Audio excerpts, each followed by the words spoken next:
Within the world of Black Clover, there is a particular character that roams between the underworld and the human realm. As above, so below. This entity is known as Megicula. Considering she is titled as the Devil of Curses, and another name for a devil in Black Clover is Evil God, this makes Megicula the God of Curses. And though her big fight had already taken place, with the Silva siblings Noel and Nozel getting vengeance for their mother's death by destroying Megicula's heart, I find it very hard to believe that this will be the last that we see of this influential character. Influential wouldn't even be the most fitting word for this devil woman. Fundamental or foundational works even better. Remember that it is stated that all curses come from Megicula. When you look at all these curses and what they've done to the plot of the story, it becomes obvious how important of a character she is. As it's likely that Lasita, Asta's mother, was cursed. That curse steals the mana of those around her, which means that it's not even just likely, but probable, that Megicula was the reason for Asta to be born with no magic in the first place. Yeah, she's the reason for that. I also believe that it was her that led to the creation of anti-magic as well, which means she's the reason why Lucifera was defeated in the first place. It was the rise of the Wizard Emperor Lucius Zogratis was founded upon this curse. Okay, I'm giving away too much too soon. Not only do I think that Megicula is Black Clover's deepest rabbit hole, that shows that she is the most influential character in the series by far, but I believe she could actually be the final villain that has been making Lucius a pawn all along. Over a year ago, I had a minor theory that never went live. That theory was that Zagred was working under Megicula. Months ago, I began to finally create this theory into a video. As I looked over this character with a sharper eye, it took me down a rabbit hole that I'm not even sure I've been able to climb my way out of just yet. Amidst my full-on investigation of Megicula, my web of connections bundled into multiple different theories about the character. That being, Megicula used to be a human and was the first Heart Queen.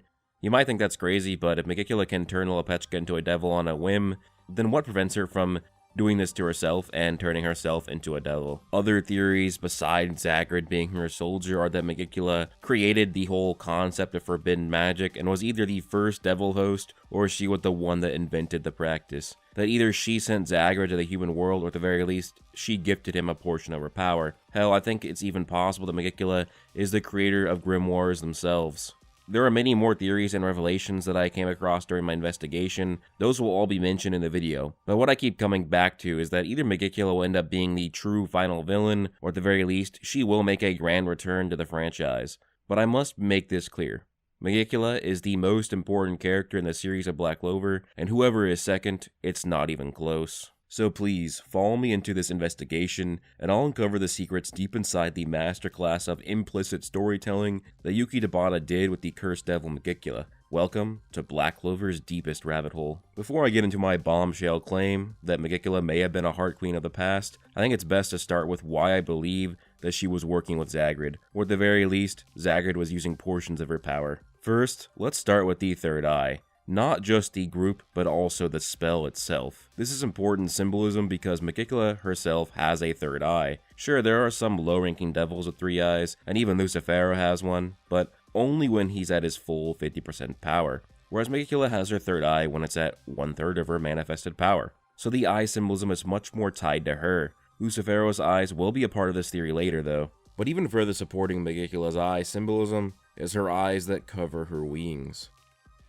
Even when she makes a contract with Vanica, she took her eye in the contract. But why do I think that Zagred worked underneath Megicula? Well, let's go back to the Third Eye group. Not only does their name directly tie to Megicula because of her third eye and the eye symbolism, but remember that the third eye can manifest a spell called Evil Eye, producing a third eye on their forehead that amps their power, giving them negative mana, and messing with their thoughts, making them dumber and more aggressive. When I reread Black Clover after Megicula's introduction, I immediately connected the third eye's third eye to Megicula. But it gets even wilder than this. Remember that the third eye all attempt to do a self-destruct, which is just like Megicula's exploding life. Not only that, but the third eye also can literally use curses. As remember, Veto cursed Asa's arms so that they wouldn't heal from being broken. We also know that Megicula has a cursed spell that heals herself, and Veto used a cursed array to heal himself. Since it was Zagred who tricked Patri to create the third eye and use them like pawns, he likely had influence on the types of forbidden magic spells that they used. He likely taught them to them by pretending to be an ally, like he did with Baval and Ron. And when we get to see Zagred's own power, his seemingly most important spell matches that of Megicula's. Zagred summons a very powerful spell from the underworld. This is a spell that eats life energy. We saw this with Yami when it leached life energy from his hand, and it eats mana or magic. We saw this from the many times it consumed mana, which is interesting because there are at least 2 people cursed that have a similar ability. Well, it's at least 1, for sure, but very likely 2. Henry is cursed, and he steals mana from the people around him. Now, it does seem that he steals life too, since his parents feared they would die if they lost their mana. Even though we know that people who've had their mana completely stolen still survive, Asta has no mana, he survived. Children had their mana stolen, and they survived. And it has been stated by Tabata that those who run out of mana, they will lose stamina, but they will not die.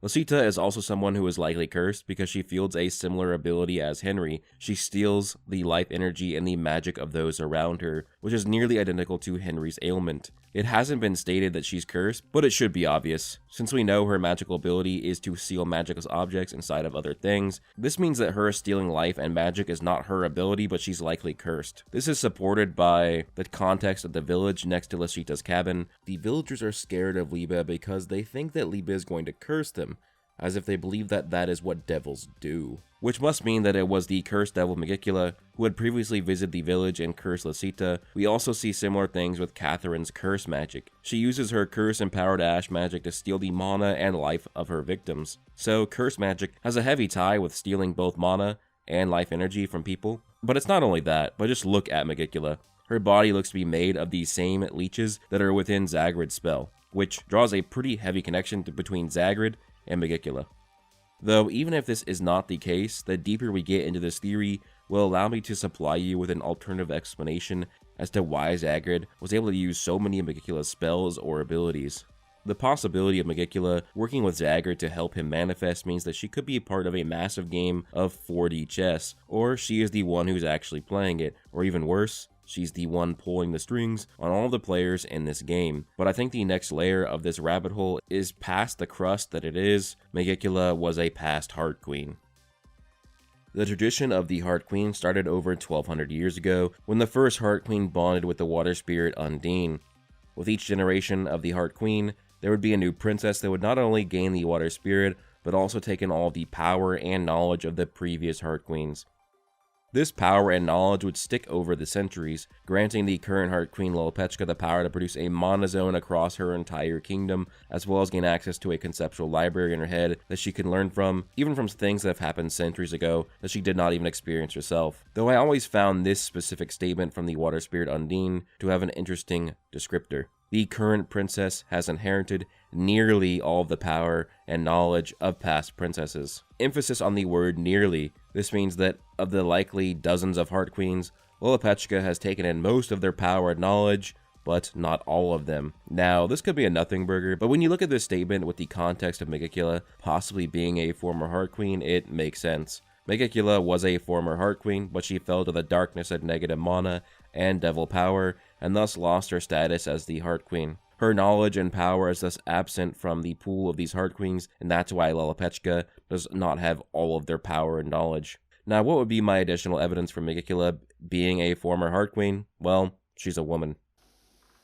Well, no shit. Now, there is actually some talk of if Megicula is really a male or woman, because the official translation said that she was the father of curses, but this is just the official translation team not really translating it very well. As I talked to Buzzard, who is the editor of the Black Clover fanlation team for TCB Scans, not only did TCB Scans correctly translate this statement as parent of curses, but he also told me that there are several statements made by characters in the series that Megicula is a female based on Japanese honorifics. Anyways, back to this theory. Not only is it that Megicula is a woman, but she's a powerful female.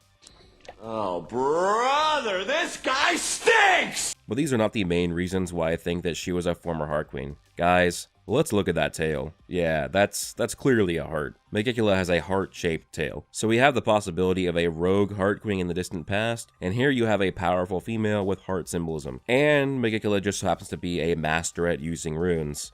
Yes, her curses are stated to be runes. Not only is she a master at using runes, but one of her main targets for a spell, Malevolent Femcantation, was the current Heart Queen Lolopechka. That spell is essentially taking the 3 souls of the 3 powerful women and sacrificing them so that she could manifest herself. Maybe the reason why Megicula wanted Lepechka as one of these souls that she consumed to manifest, because then she would reattach all of the past knowledge she had, or gain the additional knowledge that the Heart Queens had attained since she rebelled against them. But this begs the question, what happened to Megicula? Why did she rebel against the Heart Kingdom? Why did she fall to darkness? Well, it's the shadow of Icarus. Icarus got so close to the sun that the wax melted and removed his feathers, and he fell to his doom. Megicula was the opposite. She delved too deep into the physics and philosophies of the underworld.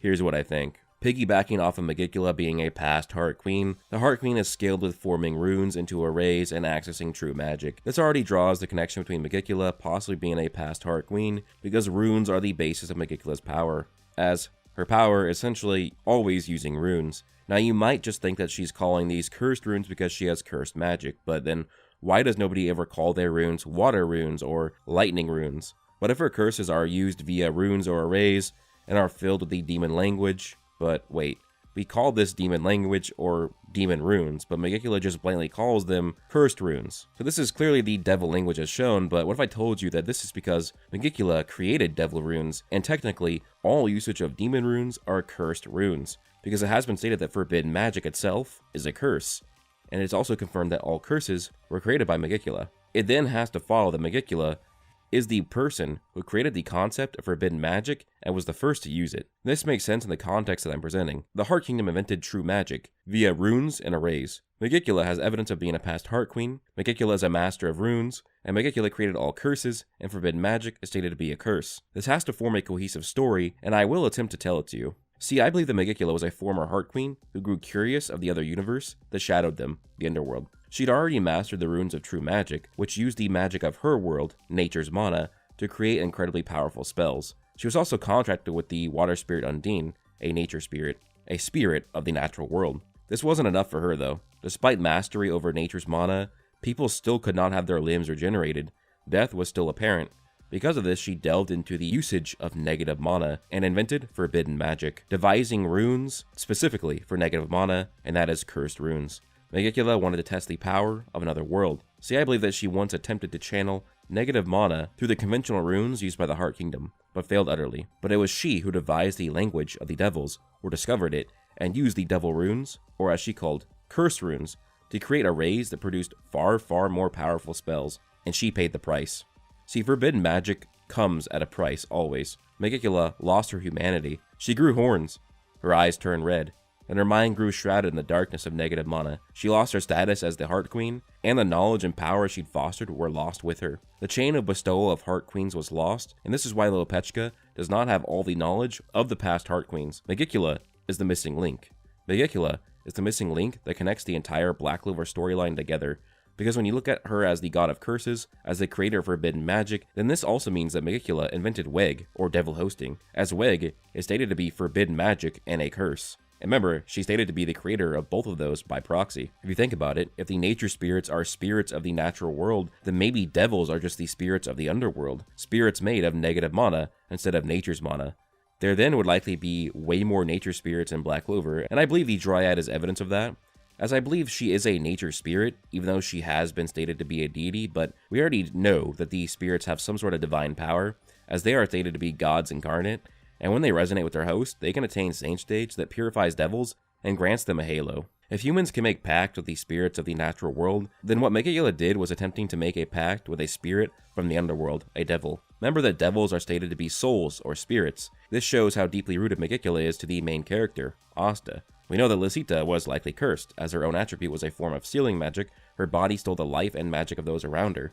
If not for Megicula, Lisita is never cursed, and Asta never loses his magic power, and he lives a seemingly normal life. Furthermore, Megicula invented Weg, or devil hosting, which means that she also is responsible for Asta being able to become a devil host and be trained by other devil hosts to reach his full potential with Devil Union.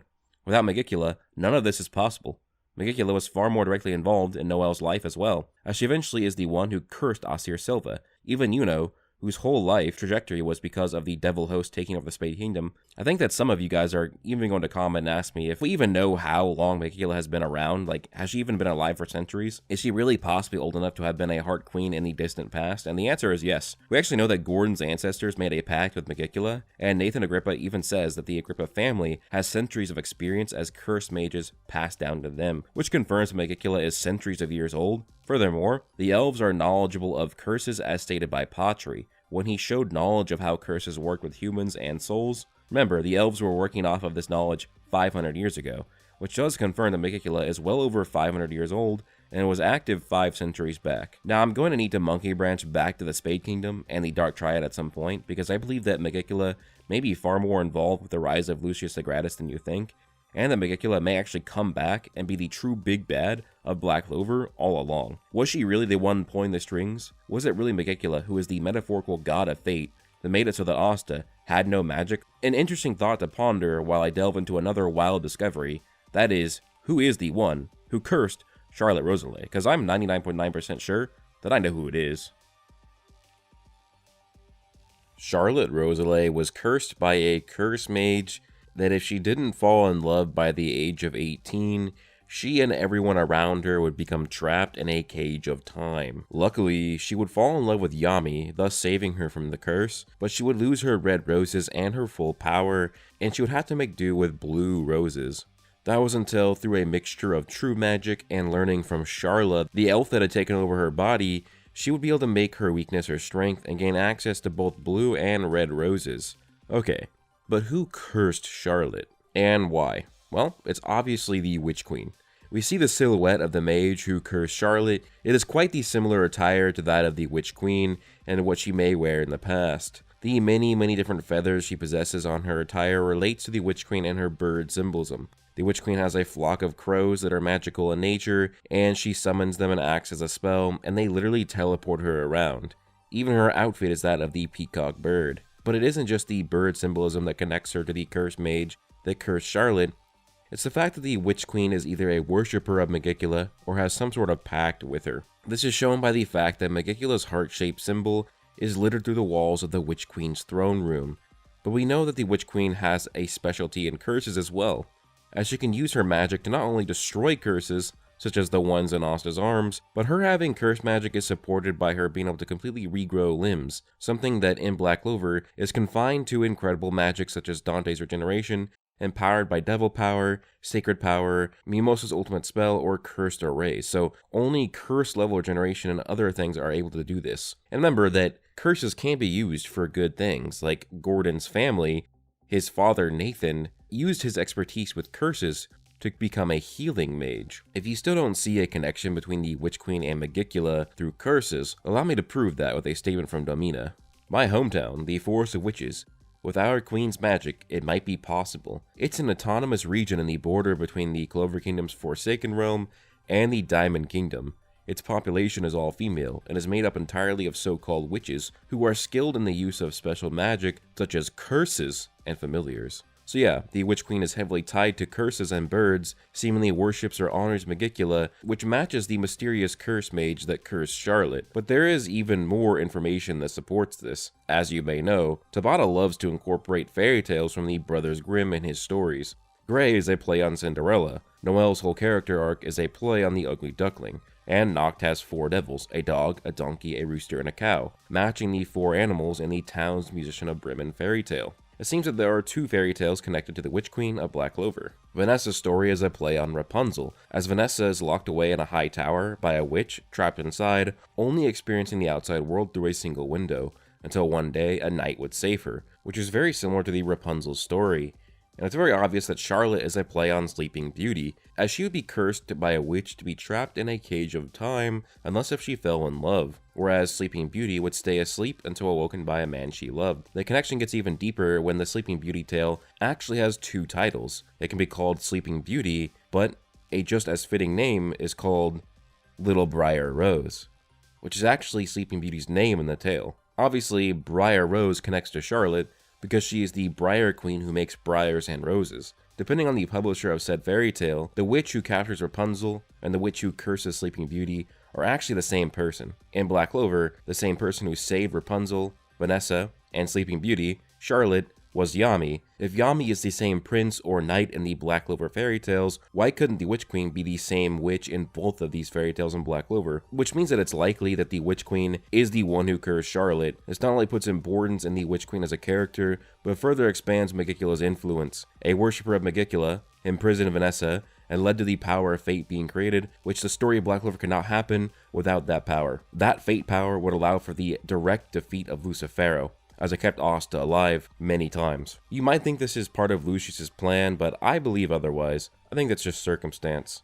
There are more to the portion of this theory about the Witch Queen. Like, I think it's possible that Charlotte is actually the daughter of the Witch Queen, but that would be a tangent at this point and deserves its own theory in the channel at a later date. Okay, back to the Spade Kingdom and Lucius Zogratis. For the longest time, I thought and hoped that Lucius Zogratis would be the final villain of Black Clover, that there wouldn't be a secret Black Zetsu final villain that was behind everything all along. And then I fell down this rabbit hole, which made me think that it's no longer likely that Lucius is the true final villain of Black Clover, that this brilliant plan that he weaved was really him acting as a pawn on a board of a greater game of 4D chess. I know some people are going to hate this idea, but hear me out. Either Megicula is the final villain, or she's an additional villain that will act adjacently to Lucius. Or we'll get a badass arc of Megicula returning, and Lucius will have to team up with the heroes to defeat Megicula, or he'll just beat her on her own, and I'll talk about the ramifications of that on the plot from those scenarios later on. I bet that a lot of people are arguing, typing down below in the comments that Megicula is dead, because Lucius stated that after defeating Lucifero, he took over all the other Cliff-Off Devils. Megicula is a Cliff-Off Devil, which means that Lucius should have eaten her heart and taken her power. But, and this is a pretty big but, we know that when Megicula is killed, curses are destroyed. We saw this with the Lolopechka, but not all curses are removed from the world. Henry is still using the powers of his curse chapters later, and we see that William still has the scar on his face. We know that the scar is caused by a curse that was cast on his family.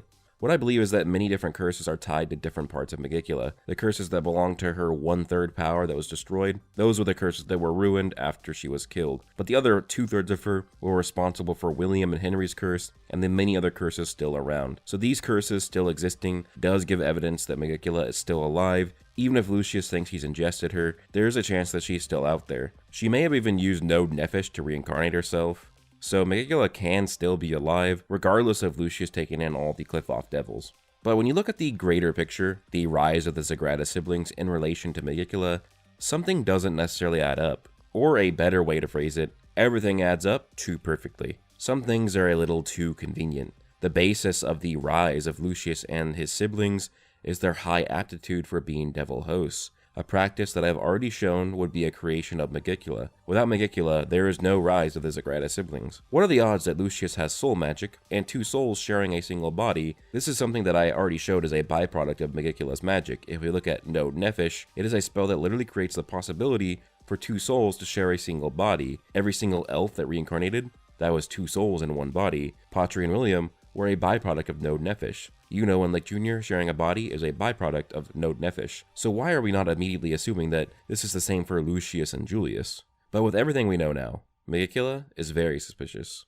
Remember how it was revealed that Megicula is the one who usurped Ostroth after he disappeared from the underworld around 20 years ago? This is because Lucius bound Ostroth to himself and Julius, but what are the odds? Megicula created forbidden magic, Node Nefesh is forbidden magic, Julius and Lucius share a similar predicament to 2 other characters affected by Node Nefesh. Megicula created the ability to devil host. Then, Lucius pulls Ostroth out of the underworld, thus allowing Megicula to take the Devil of Time's mantle as a devil king. Even more suspiciously convenient, Megicula contracted with Lucius' sister, Vanica. And when you look at the Dark Triad's plan, stealing an arcane dark magic and World Tree magic mage, yeah, well, that World Tree mage, William, is cursed. Was his family cursed by Megicula for this sole reason? So that one day a World Tree mage could lead to the Tree of Cliff-Off opening? And as for Yami, he's definitely been affected by forbidden magic since he's arcane. Yeah, guys, this is really just way too convenient, right? It makes me think that she planned this all along, that she wanted Ostroth to be bound to Lucius so that she could become one of the Devil Kings. Now, all this talk has led me directly into talking about Megicula's plan and what I think it has been and will be. Let's start with Megicula's timeline and her story, and start from the very beginning.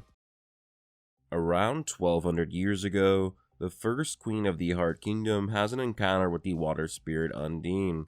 the two would hit it off and form a pact. Now it has to be that either the first Heart Queen or the other Heart Queens for the first 600 to 700 years of the kingdom's reign, one of them would need to be Megicula, as Megicula's curses were known over 500 years ago. Upon becoming a Heart Queen, Megicula would become interested in the underworld and the use of negative mana and the possibilities it can create in forbidden magic. There are two ways to go about this. Either Megicula had used forbidden magic to create a pact with a spirit from the underworld, a devil, then Megicula makes a devil's bargain for a devil's heart and becomes a devil like Xenon, or Megicula simply became a devil through her sheer overuse of forbidden magic, like many others that have fallen before her. So I think it's first important to look at how similar spirit hosting and devil hosting is. When it comes to a spirit host, a human makes a contract with a spirit of the natural world. When it comes to a devil host, a human makes a contract with a spirit of the unnatural world, the underworld. Both of these hosts can borrow power from their spirits in conventional ways.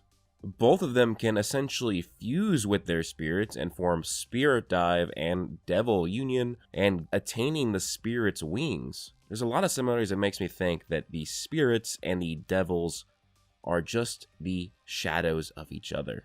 The distortions of this negative mana breaks Undine free from her and allows her to bond with a new queen in short time. The Heart Queen directly after Megicula may have been a spirit guardian assigned to protect her and was a water mage. The Heart Queen then faces off against the former rebellious Heart Queen, the newly crowned devil Megicula. This new Heart Queen is especially talented and spawns a high resonance with Undine, forming Saint Stage, allowing them to temporarily defeat Megicula. But Megicula activates Node Nephish and reincarnates into the underworld. Over time, people discover Megicula's cursed runes that she left in the natural human world. And this is where some of the first devil hosts are founded. These devil hosts found the notes and runes left behind by Megicula before her fall, and over the years, these hosts would learn to master the cursed rune to use forbidden magic, and would eventually make deals with devils to acquire a new form of power. Eventually, they would find a very weird ritual, the advent of the Tree of Qliphoth. These first devil hosts would want nothing more to activate this ritual, as to allow themselves the remaining 20% of their devil power that was locked behind the gates of the underworld. These devil hosts find an arcane stage World Tree Mage and an arcane stage Dark Mage, and their ritual begins, starting the first Qliphoth Holy War. Luckily for humanity, the Qliphoth ritual would be averted, but over 90% of the continent's population would falter from the chaotic war.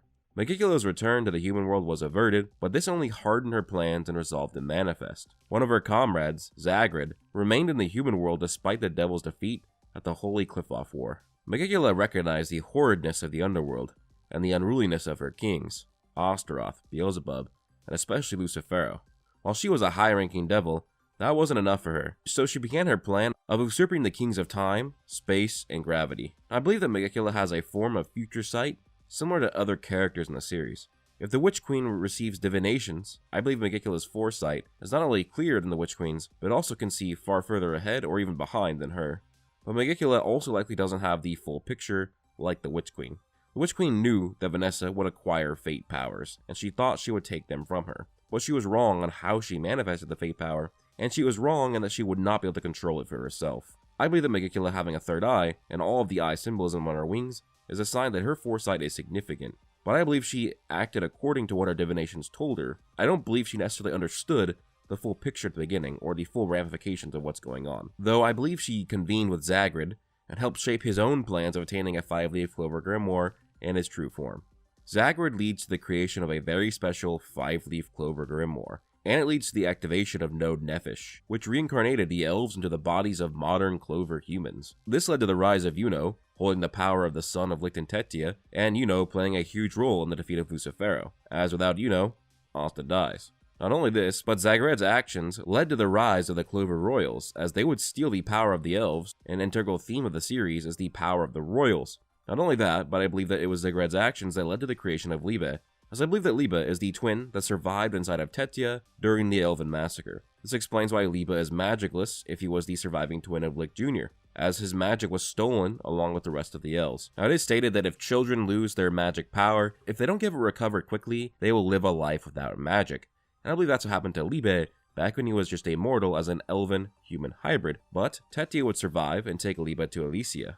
There, he would mate with the other humans to rebuild the elven lineage, or there were other elves that he produced children with. While Liba was a magicless elven-human hybrid, whereas Tetia, since she was an adult, and I believe she had the wind spirit, she still retains her magic power once she gets it recovered. While Liba was a magicless elven-human hybrid, I believe he still trained physically and wielded the Demon Dweller sword, but could only use its physical properties. One day, a devil host of Megicula would arrive in Elysia, as they wanted to curse Tetia so that Megicula could manifest through malevolent femcantation. In this battle, Liba is cursed and turned into a devil, just like how Lolopechka was. But even worse, Megicula uses a forbidden magic curse to distort Liba's very soul, and changes him from an adult devil into a child devil. She then casts him away into the underworld, and Liba would lose most of his memories from his mortal self, and that's why Liba, currently in Black Clover, does not know his true past. Keep in mind, we do know that Megicula's forbidden magic curses do change the very soul of a person, so this is entirely possible for Liba to be a child devil when we first see him, but actually not truly be a child at the time.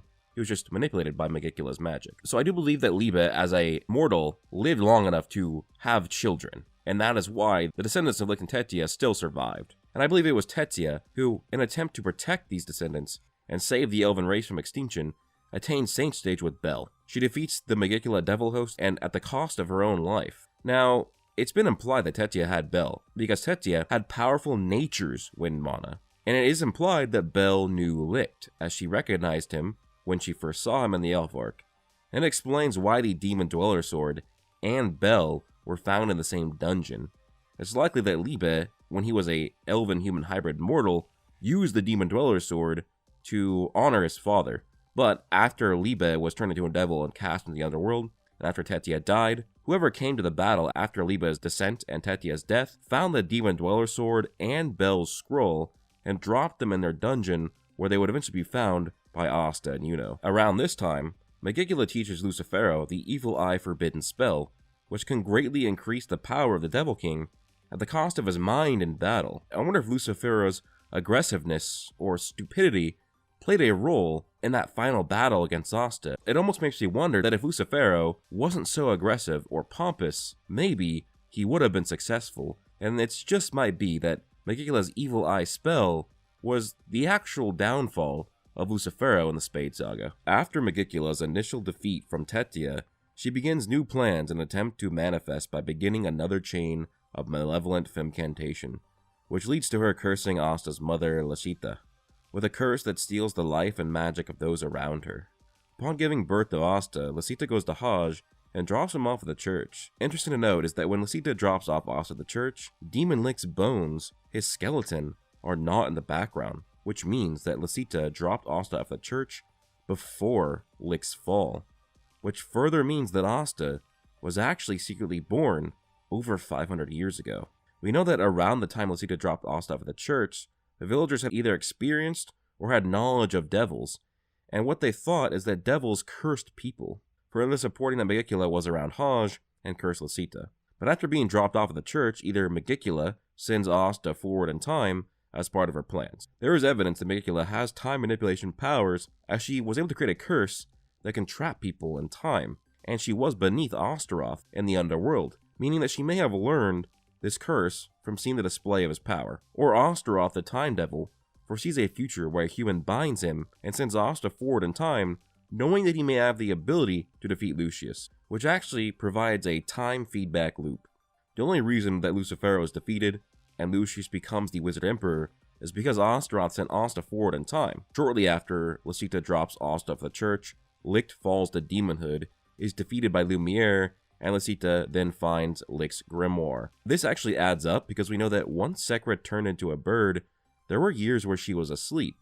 After that, she stated that she protected the grimoire for 500 years. The only real way to explain Lashita possessing this grimoire is for her to have it during those initial years after Lick's death. This is supported by her own statements in the Zagred fight, where she makes an assumption that some devil must have came by and imbued Lick's grimoire with anti-magic in chapter 208. If she were watching over the grimoire, she would know this to be an absolute fact. She would have seen was actually sealed inside of it immediately. there would be no using the word likely, like she's making her own fan theory like me. This means that Lisita finding the grimoire must be within Zagred's missing years, which means that Lisita found the grimoire over 500 years ago, which means that Asta was born over 500 years ago. Conveniently enough, Liba and Lisita, the two cursed by Megicula, discover each other, and Lisita would raise Liba as her own son. But this happiness couldn't last because Lucifero wished to manifest as soon as he could, leading to both Lisita's death and Liba being sealed in the grimoire. Shortly after Liba is sealed in the grimoire, Zagred picks it up, flies it over the grimoire tower, and hides it behind a stone wall and defends its position for hundreds of years. In the meantime, Megicula hardens her plans with the Node Nefesh spell, or a spell similar to it, hoping that she can create a body with 2 souls in it.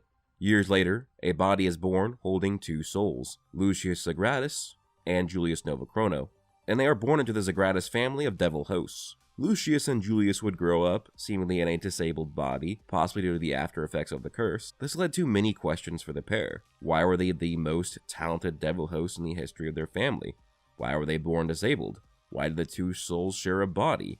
They sought answers, so they went for the Time Devil Astaroth in order to use its power to see the future. Upon activating the Devil Binding Ritual, likely due to being more talented than Noct, and there being 2 of them, the magic nerf applied to Astaroth was significantly more than Lucifuchus' nerf, and the 2 successfully defeated the Time Devil, though it's also likely thanks to the powerful hacks of soul magic they were able to defeat Astaroth and bind them to themselves. Lucius then uses time magic to see the future, and begins to formulate his plan, that unknowingly pits him as a pawn in Megicula's game of fate. Consequently, the fall of Astaroth leads to the rise of Megicula as a devil king in the underworld.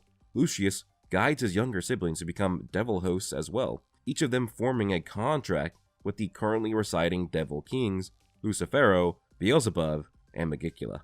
Shortly after contracting, Vanica attacks Asir to test her power, though the true reason behind this act was that Megicula, or even Lucius, needed Asir to die so that Julius could become the Wizard King instead of Asir Silva, since she was stated to be the strongest captain at the time of her death, meaning that she was stronger than Julius. I would argue that Megicula needed Asir to be killed so that Julius could become the Wizard King, and I don't think that Megicula wanted Lucius to know this, because remember, Megicula cursed Asir so that nobody could mention that Megicula was the one that cursed her. Otherwise, they would be cursed as well, which shows that Megicula had an intent to hide that she was the one that cursed Asir Silva. So I think she cursed Asir because she knew that she was the strongest captain at the time, and because she was a royal, she was far more likely to become the Wizard King than Julius, seeing as Julius was only considered a noble and was weaker than her. And I believe that while Julius becoming the Wizard King was also Lucius's plan, this whole thing is really her plan all along. After the rebellion against the Spade Kingdom, Lucius either freezes his siblings in time or sends them to the future.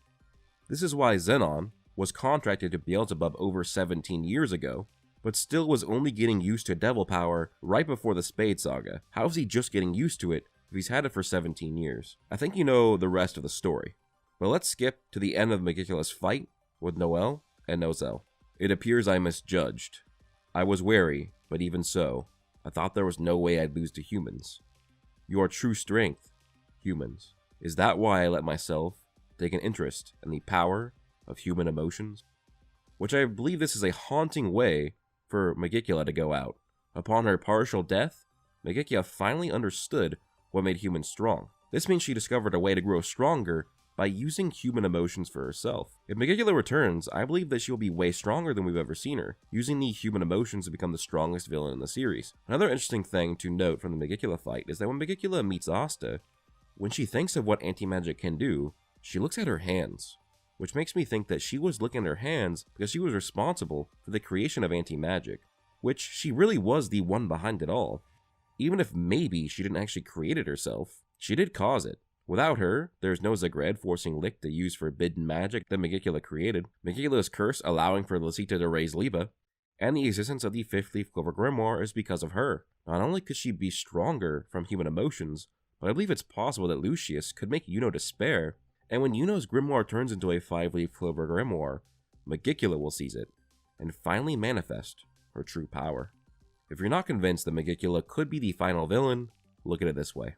Tabata loves to parallel parts of his stories. Again, it's like poetry, so if they rhyme, every stanza kind of rhymes with the last one. Hopefully it'll work.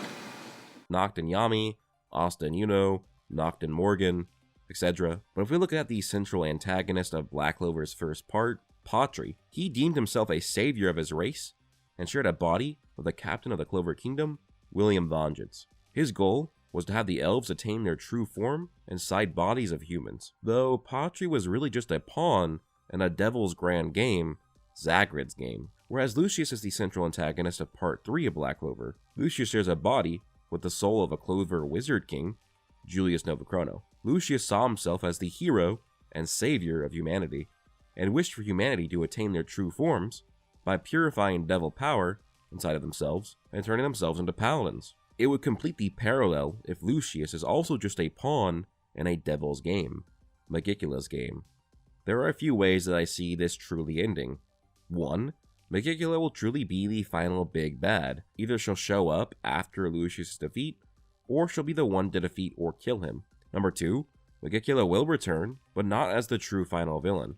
Either we'll get an arc of Lucius fighting Megicula and he wins, and this builds his rapport among the populace of the world, and they actually see him as a hero, or he'll team up with the Clover good guys and defeat Megicula, and their feud will renew upon her defeat. 3. Lucius will see Megicula as a true greater threat, and he will team up with the good guys to beat her, and he'll actually die a hero's death. Now, if Megicula is the final villain, and she is killed, this should mean that every single curse in the series is destroyed, meaning that Asta may lose his connection to Liebe, and lose all of his anti-magic power, and also lose his arm again, because that's all forbidden magic and curses. Asta losing his anti-magic powers would parallel to Ichigo from Bleach, which is Tabata's biggest inspiration for Black Clover, and could be an interesting way to end the series. When Asta and Yuno have to fight each other to determine the Wizard King, if Asta has to do this with no anti-magic, that would be an incredible feat. It would just show how talented and how much of a hard worker he is. Or maybe Megicula's death will just revert all curses, which turns Asta's grimoire back to a 4th leaf, Liebe back to immortal, and then Asta can actually have magic through Liebe.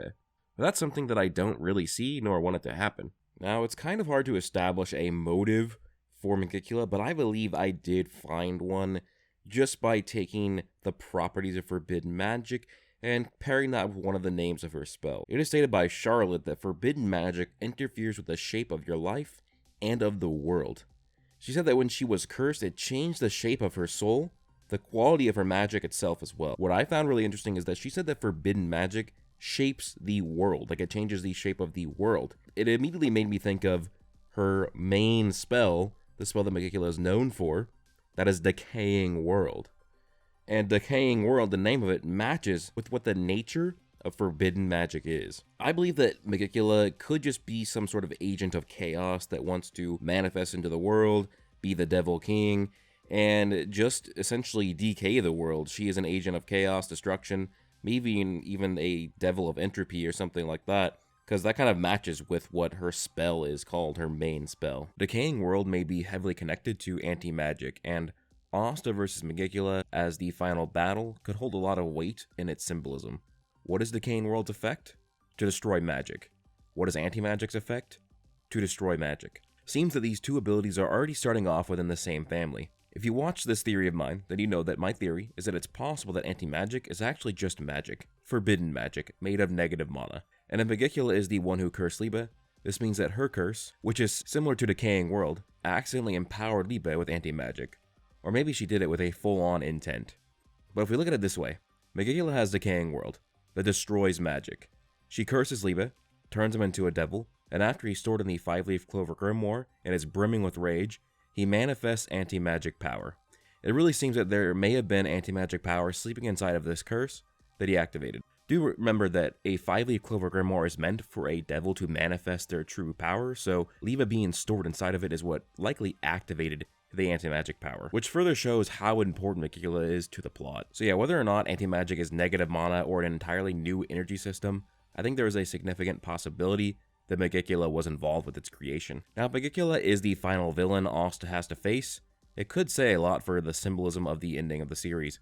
Megicula, a heart royal who didn't have enough power, sought for more from the underworld. Asta, a peasant with no magic, earned a devil's grimoire and worked hard for his strength. Megicula wields the power to destroy magic and uses that to decay the world, withering it away into chaos and desolation. Asta wields the power to destroy magic as well, but instead, he wishes to use it to protect the people of the world and the Clover Kingdom. In the end, I do agree that holes can be poked through this theory. I will admit that. But like with my Julius Zogratis theory, there were holes you could technically pick through it as well. But there were also explanations around those holes that ended up being correct. Unfortunately, this video is way too long for me to address all of these points. So if you find any holes in the theory, please comment down below, and I'll try and address them in the comment section. But thank you guys so much for the support. This was a really, really long and hard video for me to make, and I really do hope you guys enjoy it. I think it's my favorite theory that I've ever made. Please do leave a like if you enjoyed, comment your thoughts, subscribe, and if you really did like this video and you know a fellow Black Clover fan, please forward this to them because they will probably really enjoy it. But thank you guys so much for the support. Hope you guys all have an amazing day. Peace out.